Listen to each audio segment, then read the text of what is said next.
ప్రార్థన. సామెతలు 3:13-18.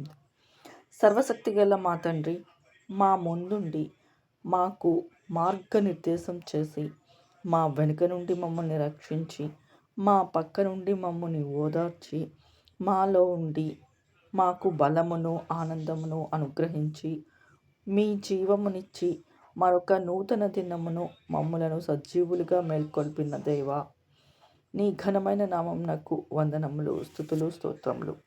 ప్రభువా, నా హృదయము నా నోటికి తెలివి కలిగించినట్లు, జీవపు ఊట వలె నా పెదవులకు విద్య విస్తరింపచేయనట్లు, నా ప్రాణమునకు మధురమైన, నా ఎముకలకు ఆరోగ్యకరమైన తేనెపట్టు వంటి ఇంపైన మాటలు పలుకుటకు నాకు జ్ఞానము నిమ్ము.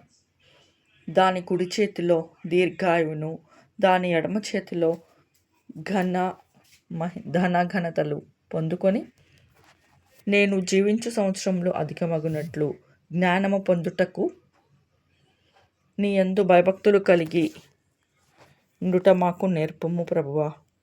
మా క్రియల మూలమున నీతిమంతులమని ఎంచబడకుండునట్లు క్రియలు గల విశ్వాసమును మాకు ప్రసాదించమని మా ప్రభువును మీ ప్రియ కుమారుడైన యేసుక్రీస్తు వారి అతి పరిశుద్ధమైన నామములో మిక్కిలి వినయంతో వేడుకొనుచున్నాము తండ్రి. ఆమేన్.